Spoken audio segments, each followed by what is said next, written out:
الطيبين الطاهرين المعصومين المظلومين. Assalamu alaikum. Inshallah, I hope you're all okay. And thank you for joining me on this early morning in the UK, gloomy day. And inshallah, for this session, I want to give you a little bit of an introduction to Shii Tawil. And I guess my journey in terms of going into the Holy Quran was that I was always interested in the finer and deeper meanings that the Holy Quran had to offer. And in the beginning, when I was reading through the different tafasir, you basically see that the different tafasir are split up into different kinds of categories. So you have tafsir where there are riwayat, you have tafsir where there is the ruminations of individual thinkers. You have tafsirs which talk about the opinions of the companions and so on and so forth. And what generally tends to happen is that the tafsir that talk about the hadith that are narrated from the Ahlul Bayt alayhim salam are usually put in a specific category. And that category is such that when a person looks at those riwayat, they accept those riwayat on the basis that they are just from Ahlul Bayt. Because at the end of the day, when us as Shia, we consider the source of interpretation of the Holy Quran to be the Ahlul Bayt. And this understanding that the Ahlul Bayt alayhim salam are the people that understand the Holy Quran and are able then to give the correct meanings of the Holy Quran is something that is fundamental to our belief in them being the inheritors of the knowledge of the Holy Prophet ﷺ. So it would seem to be that the best place to look for the inner meanings of the Holy Quran would be in the traditions of the Ahlul Bayt. But the issue that we have is that the way that the Ahlul Bayt have explained the inner meanings of the Holy Quran is such that there are certain principles that are within their traditions and certain instances that they give of the inner interpretation of the Holy Quran. And as such, to really understand the principles that they are trying to convey to us, it needs a level of investigation. So for example, let me give you a more tangible example so that you can see where I'm going. For example, we have in the Holy Quran a verse that talks about the baby girls that were buried alive in Arabia at the time of the polytheists. As you know, it was a normal practice for them to bury alive newborn girls. So the verse in question is إِذَا الْمَوْءُودَةُ سُئِلَتْ, that the maw'uda here is a female baby who has been buried. When she is asked for what crime she has been, or for what sin she has been killed. Now, in the traditions of the Ahlul Bayt alayhim salam, when it comes to the inner interpretation of this specific instance, the inner interpretation is given that the maw'uda in this verse is Imam al-Hussein alayhi salam. So when we look at this riwayah, when we look at this tradition, can we really understand why the maw'uda, or the newly born female child, is then interpreted as Imam al-Hussein alayhi salam? Is it that when we look at this tradition, we just accept it because we believe it is from Ahlul Bayt alayhim salam, or we reject it based on the sciences of traditions, maybe it has a weak chain or something like that? Or do we have a rational framework with which to understand this? So this is the main question, if you like, that comes to us when we look at the issue of Tawil. Tawil is the inner interpretation of the Holy Quran. We have two forms of interpretation. One is tafsir and one is Tawil.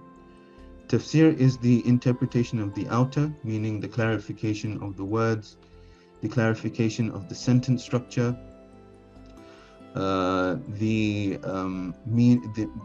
different possibilities of the grammar, the context of revelation, if we can be party to that information, and so on and so forth. This is what tafsir is. Ta'wil is now looking into the other aspects, or the deeper aspects, or the aspects that perhaps are not immediately discernible from the outward structure of the verses themselves, or the context in which the verses are in. So another way that we do tafsir is to look at the context of the verse within the other verses. Ta'wil is not about these factors. It is about the inner factors. And in the, if you like, the Sunni intellectual tradition as it comes to tafsir, tafsir and ta'wil are very close to each other. So you might find a commentary on the Holy Quran that is called Ta'wil. It has, for example, Ta'wil in its title rather than Tafsir. And this is because Ta'wil and Tafsir have become intermingled with each other as it pertains to the Sunni milieu. However, in the Shii tradition, we have traditions about Ta'wil, about the inner meaning of the Holy Quran. And those traditions are within a coherent framework, okay? And that coherent framework is very unexplored. Usually when we look at the traditions of Ahlul Bayt as they pertain to the Holy Quran, and we refer back to the works that have been written on this, they are usually a collection of hadith that pertain to that specific ayah, that are recorded with that ayah. So you'll find, for example, إِذَا الْمَوْءُودَةُ سُئِلَتْ, when the newly born female child is born, meaning Al-Hussein. So you'll find that the tradition, maybe if you're lucky with the chain, you'll have the answer there, or you'll have a summarized answer if somebody doesn't bring the whole tradition, saying meaning Al-Hussein, for example. But as we have in the traditions of Ahlul Bayt, 1/3 of the Holy Quran is about the Ahlul Bayt and their followers, and 1/3 of the Holy Quran is about their enemies. So they have given us certain principles which we can use in order to understand this, and to understand how this fits in with the framework of our belief as well. And this is something that is specific to Shi'ism. There is one principle that I want to share with you. At least if you take this principle out of this webinar, it's probably something that will help your understanding of Shi'ism in general. And that is that Shi'ism, and Twelver Shi'ism is what I mean here, is the only sect where the outward of our scriptural sources are in complete correspondence with the inner interpretations of our religion. And as such, what I wanted to do is I wanted to use this webinar as a taster for a course that I hope to bring out in a couple of weeks, which will go through Shi'i Ta'wil in detail and go through this rational framework that we can put towards understanding the science of Ta'wil. And so we can understand the science of Ta'wil within the larger framework of our beliefs and the larger framework of our understanding of Shi'ism as a whole. Because sometimes what can happen is that when we look at traditions and we don't really understand how that fits into our complete picture, it remains as a dilemma for us. It remains as something that we can't really answer, something that we just kind of put on the side. So if I ask you, why is the Maw'uda Imam al-Hussein alayhi salam, you will just say to me, the tradition says so. Okay, they'll say to me, because we have a tradition of Ahlul Bayt that says so. But then when we're not able to explain why, then it can lead us sometimes to some problems in our own comprehension of things. So I want to share with you a little bit about the course itself. And I just seem to have lost the document for a minute, so just give me a second to open it. The course is going to be an 8-week course, and within that 8-week course I will be going through some very important issues of Shii Tawil as it pertains to the traditions, and then furthermore as it pertains to the intellectual tradition that then followed it, because there are some Shi'as, and I'm specifically going to talk about Sayyid Haydar Amuli and Imam Khomeini as we go through the course, who provided us with a kind of framework with which we can further understand the ta'wil of the Holy Quran based on the principles that have been given to us from Ahlul Bayt alayhim salam. So as I've said here, and you can see in this background here, ta'wil is an explanation of the inner meanings of the Holy Quran. So that was the first question on the flyer. What is ta'wil? Ta'wil is the inner meanings of the Holy Quran. And when we look at these traditions on ta'wil, it's usually considered an issue of submission, not something that can be rationalized. And even if you look at the works that have been written on ta'wil, very few of them, especially in the books that have been written on ulum al-Quran or the sciences of Quran, very few of them will try to rationalize any of these interpretations, to try and put a framework for them. Of course, the Holy Quran says, and nobody knows the ta'wil except for Allah and the rasikhuna fil ilm, those people that are established in knowledge. So again, this kind of verse pushes us to stay away from really trying to understand the ta'wil, because we say to ourselves, only Allah knows the ta'wil, and only the rasikhuna fil ilm, which of course in the Shii interpretation is the Holy Prophet ﷺ and the Ahlul Bayt alayhim afdalus salati wassalam. But now it's true that they only know the ta'wil, but what if they've educated us about the ta'wil? What if they've taught us about the ta'wil? This is the benefit of being a Shia of Ahlul Bayt, is that the inner meanings that are only known to them are disseminated to us, so that we can also understand the inner meanings of the Quran without it becoming the negative understanding of the Quran, which in our tradition is explained as tafsir bil ra'i, or interpretation according to your own whims. The deep interpretation that is according to your own whims is emphatically discouraged in our traditions. Okay, somebody that interprets the Quran according to their own ideas has lied about the meanings of the Holy Quran, because it is their own ideas. It is not something that Allah subhanahu wa ta'ala has said.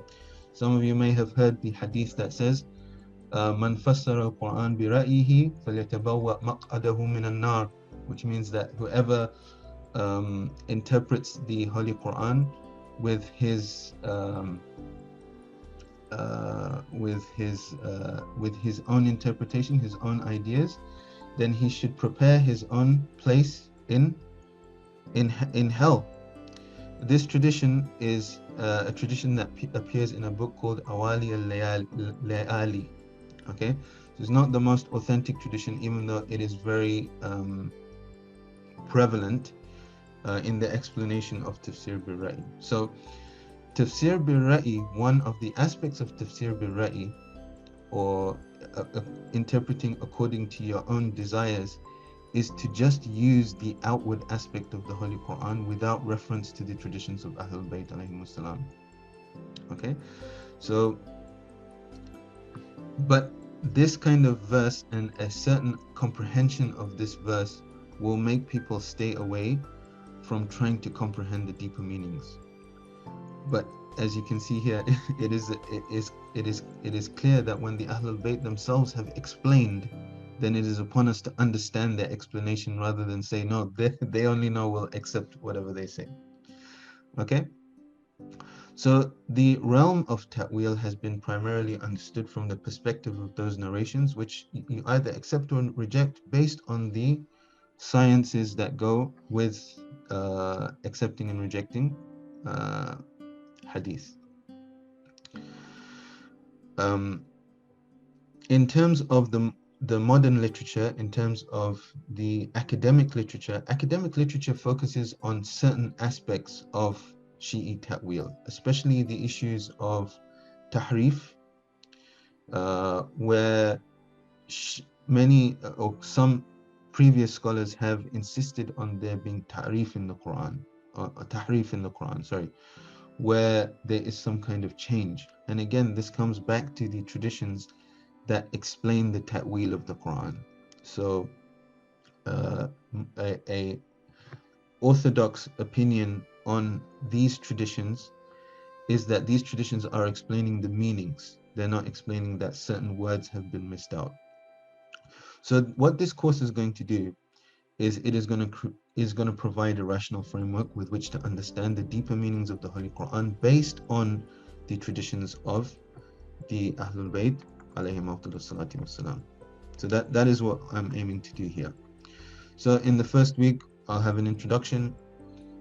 In the second week, I'll explain what it means to be rational and what the tensions are between directly accepting from the scriptures and understanding things from a rational perspective.